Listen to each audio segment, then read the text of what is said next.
Good morning বন্ধুরা, শুভ সকাল। সকালবেলা উঠেই চা তার টিফিন, চা এসব খাওয়া দাওয়া হয়ে গেছে। আর ওর বাবা কাজে চলে গেছে।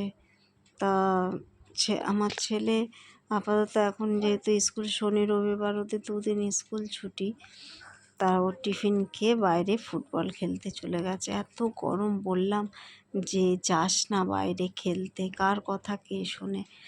যাক, আমার তো একটাই ঘর, ওর খুব অসুবিধা হয় একটা ঘরে।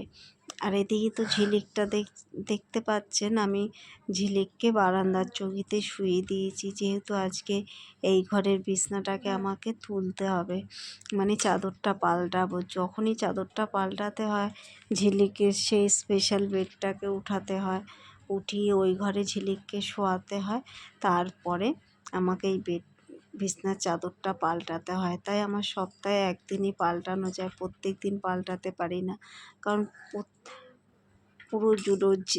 পুরো আমার ঝিলিককে উঠাতে হবে, তারপরে বেডটাকে সরাতে হবে। দেখেছেন, বেডটাকে আমি খাটের ওই কিনারে ঝুলিয়ে রেখেছি, তারপরে আমার চাদরটা পাততে হবে। ওটা করতে আমার অনেকটা সময় লাগে।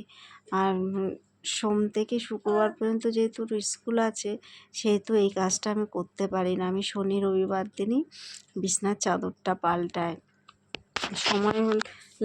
সময় লাগলে, কারণ যেহেতু স্কুল নেই, তাহলে আমার আর স্কুলে যেতে হচ্ছে না। প্রায় টাইমের মধ্যে তো স্কুলে যেতে হয়, এই জন্য আমার আর বিছনার চাদরটা পাল্টানো হয় না। আমি সপ্তাহে একটা বারই বিছনার চাদরটাকে পাল্টাই। যাই হোক, এই বিছনার চাদরটা আমার পাল্টানো হয়ে গেছে। আমার যেহেতু বিছনার চাদরটা পাল্টানো হয়ে গেছে, এবার ঝিলিকের বেডটাকে সুন্দর করে পেতে নেবো।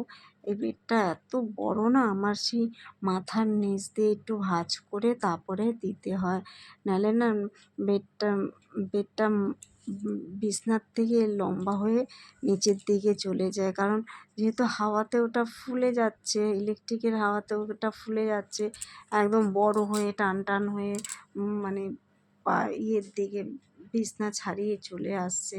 তাই আমি ওটাকে ভাঁজ করে দিই। এবার ওই ঘর থেকে আমি ঝিলিককে নিয়ে আসি। ঝিলিক ওই ঘরে কিন্তু শুয়ে শুয়ে কাঁদছে। ওকে না একটুখানি নাড়াচাড়া করলেই না ঝিলিক এখন প্রচণ্ড কাঁদে। কারণ ও ওর তো হাত পাগুলো এত শক্ত হয়ে গেছে না, ওকে আমি এখন নিজেও চাগাত দিতে পারি না, মানে তুলে নিয়ে আসতে পারি না। এবার এক জায়গার থেকে আরেক জায়গায় তুলে আনলেই ও ভীষণ কাঁদে। এত কাঁদে কি বলবো, ওই কান্না অনেকক্ষণ চলে। তারপরেও একটুখানি শুয়ে ওর সঙ্গে একটুখানি আদর টাদর করলে তারপরে ওর কান্নাটা কমে, নাহলে চলবেই এই কান্না। দেখুন, আমি ওকে ওর কাছে এসে বলছি, ঝিলিক ঝিলিক করে ডাকছি, ও কিন্তু কেঁদেই চলেছে। এবার আস্তে আস্তে ওকে যত থামানো হবে, ওকে একটু আদর করতে হবে, তারপরে ওর কান্না কমবে।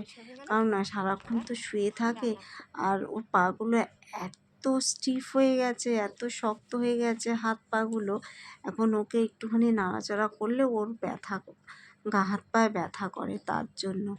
যাই হোক, এই আমার ওকে শোয়ানো হয়ে গেছে ঝিলিককে। এবার আমি রান্নাঘরে আসলাম। এই যে দুটো কলা দেখলেন, অনেক দিন ধরে এনে রেখেছে, আমাকে খেতে বলে, না খেয়ে খেয়ে না কলাগুলো না নষ্ট হয়ে যাচ্ছে। তাই ভাবলাম আমি একটা কলা খেয়েই নিই। সকালে টিফিন খাওয়া হয়ে গেছে, তাও কলাগুলো নষ্টর থেকে খেয়ে নিয়ে ফেলা ভালো, এর জন্য আমি কলাটা খেয়ে নিচ্ছি। আর ওর সাইডে আমার ভাত বসানো হয়ে গেছে, আর একটু ডাল বসাবো, কারণ যেহেতু আজকে মাংস রান্না করব। আর একটুখানি কাঁকরোল ভাজবো। আজকে যেহেতু রবিবার, তাই জন্য আজকে আমি একটু মাংস করব।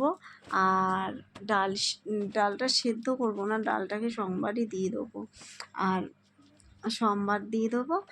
আর কাঁকরোল ভাজবো, আর একটু আলু ভাজা আছে।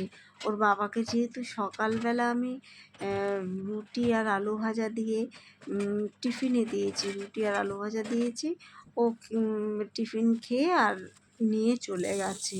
আর ওখানে আলু ভাজাটা কিছুটা আছে, সেটা দিয়েও আমার হয়ে যাবে। আর ওখানে চা বসানো আছে। এরপর আমি কিন্তু ডালটা নিয়ে সকালের নিলাম। চাটা এখনও খাইনি, ডালটাকে আমি কারণ এবার যেহেতু ধুয়ে ওর বাবা যাওয়ার বসিয়ে পরে দেবো। রুটি ওই আর আলু পাশে তো ভাজা দিয়ে আমার আমিও টিফিন ওভেনে করে নিয়েছি। ভাতটা বসানো হয়ে আর গেছে। এবার তখন আর ডালটাকে আমার চাটা ধুয়ে খেতে ইচ্ছে ভালো করেনি, করে তখন আমি অনেকগুলো জল খেয়েছি। আমি এবার আমরা কাজটা বেশিরভাগ করে তারপরে মুসুরির আমি ডালই খাই, কারণ আমাদের চাটা খাবো। মুগ ডাল আর খেলে চাটা প্রচণ্ড আমিও গ্যাস একটু হয়। খাবো, এর জন্য মাকে আমি একটু দেবো, বেশিরভাগ কাকিমাকে মুসুরির একটু দেবো, ডালটাই সবাই করি। মিলে চাটা এখন খাবো। ডালটা বসিয়ে দিচ্ছি আরেকটা ওভেনে। আর এইদিকে আমি মাংসের মানে মাংস করার জন্য আলু, পেঁয়াজ, আদা, রসুনগুলো ওগুলো কেটে ফেলি। তাহলে এদিকে ডাল আর ভাত হয়ে গেলে আরেকদিকে আমি মাংসটা বসিয়ে দেবো। আর একদিকে আমি আজকে করব হচ্ছে কাঁকরোল ভাজা। কাঁকরোলটা একটু ভেজে নেবো, তাহলে আজকে আমার তাড়াতাড়ি হয়ে যাবে। তাই আমি সেই অনুযায়ী ডালটাকে আমি এখন বসিয়ে দিলাম। এই গরমকালে তাড়াতাড়ি রান্নাবান্না করে উঠতে পারলেই ভালো সবার পক্ষেই। এই যে দেখুন আমি সব বসিয়ে দিয়েছি। এবার মাংসটাও আমি রেডি করে ফেলবো।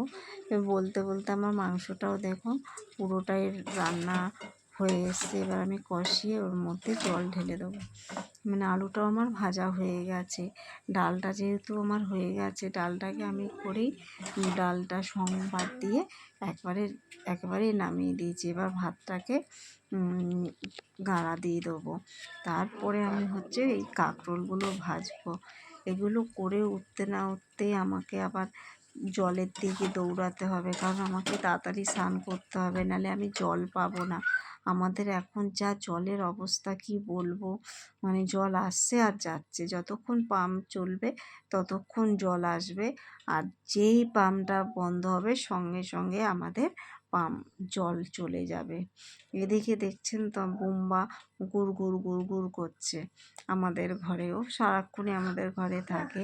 আর এদিকে আমি স্নান টান হয়ে গেছে। এবার স্নান টান করে আমি এবার পুজো দেবো। স্নান করে উঠে পুজো দেওয়ার আগে আমার গাছে না একটা কি সুন্দর জবা ফুল ফুটেছে। ফুটেছে মানে কি, আমার খুব জবা গাছটা আমার ভীষণ প্রিয়। আমি যেহেতু আমার বজরংবলিও আছে আর মা তারাও আছে, আমার খুব ইচ্ছা একটা লাল জবা, পঞ্চমুখী লাল জবা ফুলের গাছ। অনেক ডাল কেটে এনে আমি বাড়িতে অনেকবার লাগানোর চেষ্টা করেছি, মানে লাগিয়েওছি, বেঁচে বেঁচেও ওগুলো মরে যায়। ভীষণ কষ্ট। আমি যা বুঝতে পারলাম, গাছের চারা না কিনে আনলে কিছুতেই হবে না। তাই ওর বাবাকে বললাম, যাও না গো একটা গাছের চারা কিনে আনো। তা ওর বাবা গাছের চারাটা কিনে এনেছে আগের দিন। দেখুন পরের দিন কি সুন্দর ফুলটা ফুটেছে। আমার মনটা না একেবারে শান্তি পেয়েছি। মানে কি বলবো, আমি চাই এই গাছটার থেকে অনেক লাল জবা ফুল ফুটুক, আর সেই জবা ফুল দিয়ে আমি আমার ঠাকুর, মানে আমার তারা মাকে, আমার বজরংবলীকে, আমি সবাইকে পুজো দিই। আমি একটু ঠাকুর ভক্ত। আমার ঘরে দেখবেন অনেক ঠাকুর আছে, অনেকগুলো ঠাকুর আছে। আমি খুব ভালোবাসি ভগবানকে, ভালোবাসি, ভক্তি করি, বিশ্বাস করি। আমি জানি ভগবান ছাড়া এই জগতে কেউ নেই যে মানুষের মনের কথা শোনার মতো। এই যে এই জবা ফুলটা দিয়ে আমি প্রথম পূজা দিচ্ছি আমার মা তারাকে। আমি খুব ভালোবাসি মা তারাকে। আপনারা তো জানেনই, আমরা প্রত্যেক বছর তারাপীঠে যাই, ওখানে গিয়ে পুজো দিই। এটা আমার একটা ভক্তি। আমার স্বামীও খুব পছন্দ করে তারা মাকে। তাই আমি এখন আস্তে আস্তে পুজোটা দিয়ে সেরে নিই। তারপরে আবার বাচ্চাদের খেতে দিতে হবে। বাচ্চা মানে কি, আমার মা তো ঝিলিককে খাইয়ে নেবে, আর জুটোটাকে তো খেতে দিতে হবে। তাই তাড়াতাড়ি করে আমি ঠাকুরটা দিয়ে নিই। ঠাকুরটা তাড়াতাড়ি দিয়ে তারপরে আমরা আবার খেতে বসবো, কারণ বাচ্চাগুলো খায়নি। ঝিলিককে মা খাইয়ে দেবে আর জুডোকে আমি দিয়ে দেবো। তাহলে আজকে এত পর্যন্তই থাকলো আমার এই ব্লগটা। আবার একটা নতুন ব্লগ নিয়ে আরেকদিন চলে আসবো। টাটা।